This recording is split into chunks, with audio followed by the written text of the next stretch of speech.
Kirk and their relationship. When the season ended, we started having these conversations. As you've heard, his plan includes moving forward with all of his coaches, including Brian. And because of their relationship, we've had many conversations.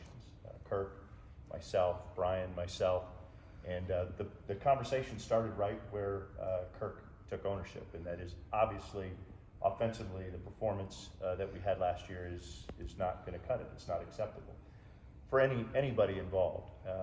Then we had deeper conversations, and I had conversations with Brian. I've had conversations with Brian about my expectations going forward, and those conversations are ongoing. We haven't quite finalized those yet, but again, moving forward, starting Monday, the plan right now is for all of the staff to be intact. So I'll stop there and answer questions. I can elaborate on some things as well. I'm kind of repeating myself, but what would you say to fans that were assuming and expecting sweeping changes in offense that have been out on social media, the narratives? Well, I would start by saying the success that Kirk has had over 24 years is that's a lot of data.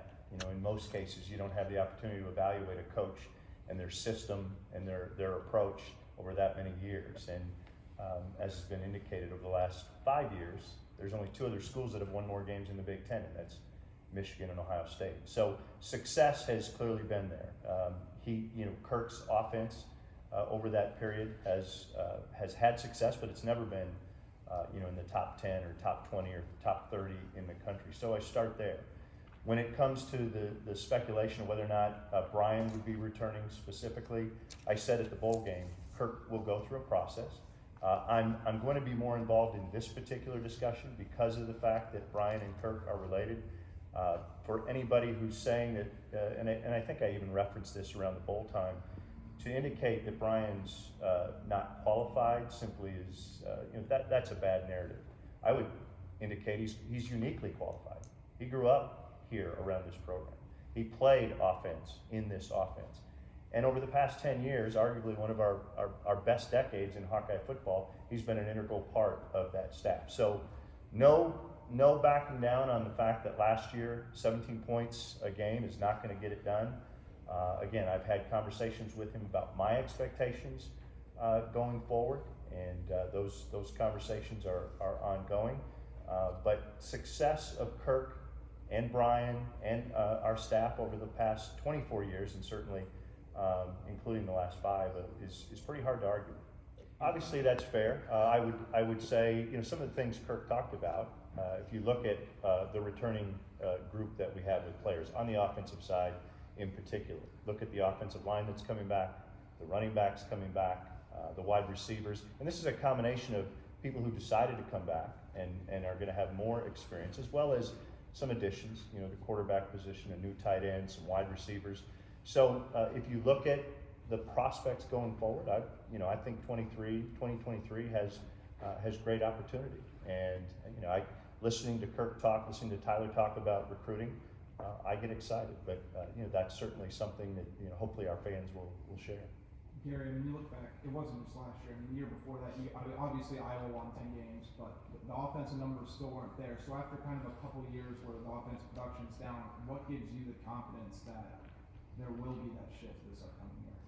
Well, maybe I'll go back to the 4 years prior to the last 2. So certainly the last 2, 23 and 17 points respectively, that's not enough for us to have the success we want to have.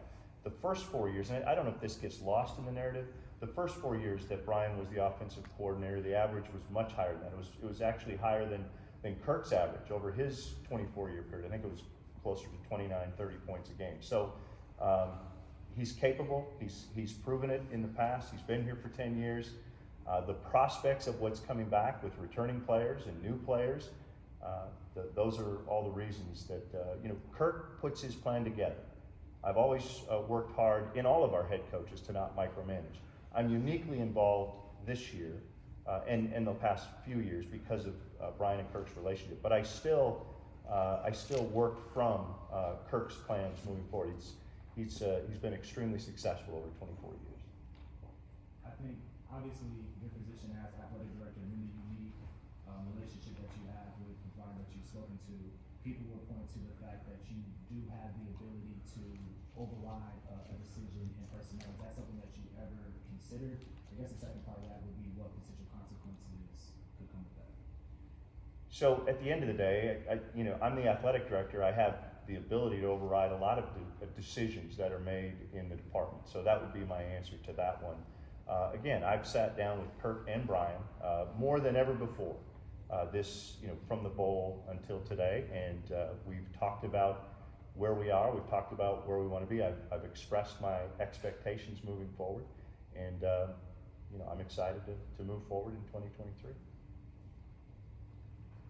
you anticipate any kind of changes in the recruiting area? I know accounting is different at different universities, but for Iowa, what was submitted to the NCAA was completely different than what the other schools did at a much lower level. Do you anticipate anything different, or is there an accounting change or that Iowa did that the other schools didn't?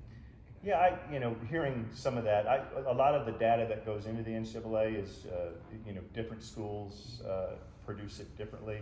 I don't know yet if it was a data discrepancy. What I do know is whether it's Kirk, whether it's Lisa, whether it's Fran, they have the resources they need to recruit, and so we've always provided Kirk the resources he needs to recruit. So I've never heard that we're lacking in that area.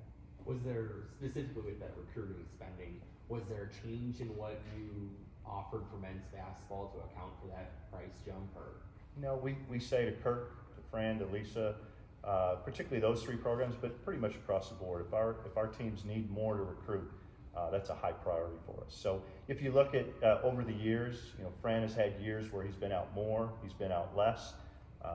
This year, again, I don't know if it was a difference in how different schools reported, but all I know is that Kirk, Lisa, Fran, and our head coaches have the resources they need to recruit.